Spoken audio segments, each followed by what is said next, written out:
life, and he's very happy about it. The next two people I met was a mother and her son. And now the mother's about 50 years old. She had a 30% improvement so far. That's great.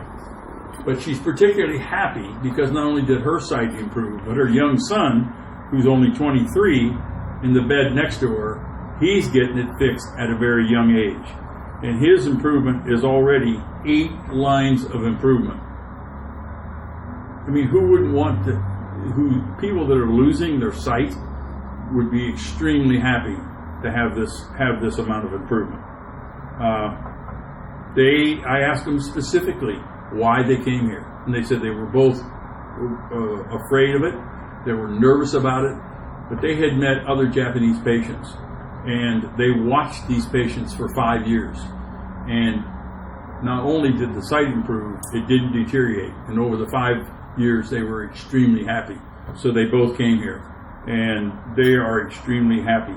The young boy works in a Buddhist temple in Japan.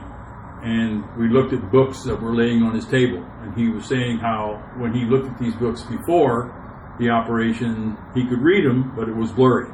Already, he can read them better with less of the blurry problem.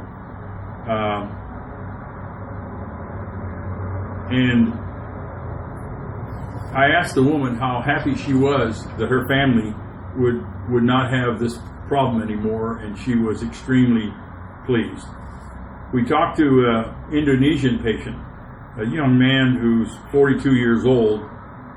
Before the operation, he had severe tunnel vision and blurriness.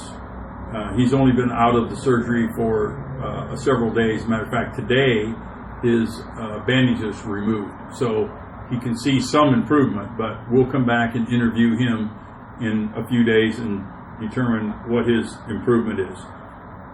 Interesting to talk to him though, because he spent time reviewing all the other options around the world where people say they can help the RP problem, stem cell research and acupuncture and other kinds of drugs, and he selected this as the place to come to try to get help because, as he said, it just makes sense.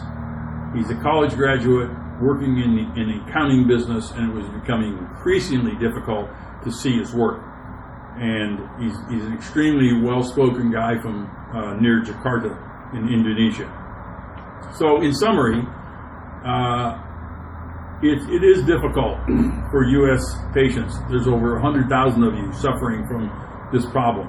And it's difficult to believe that in China, where they're not known for their latest medicine technology, that there might be really a cure for RP. Now, the industry says, and U.S. doctors say, there is no cure. Well, what is a cure? In a way, this is a cure because it stops the progressiveness of the disease, and it improves eyesight.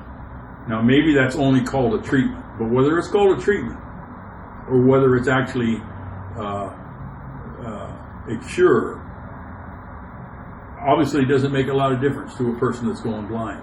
If you can stop from going blind and improve your sight, that changes the whole world. And I know that it's difficult until someone's actually gone through it, understands that they didn't have any pain or problems, the hospital is clean, neat, the surgeon is extremely professional, everybody's well taken care of. Until that confidence builds, it's difficult. But as I said earlier in the beginning of this video, that I just wanted to get this recorded while I'm here and while I'm excited about it, because I believe that someday many patients will come from the U.S. and return home with better sight. Thanks for your time.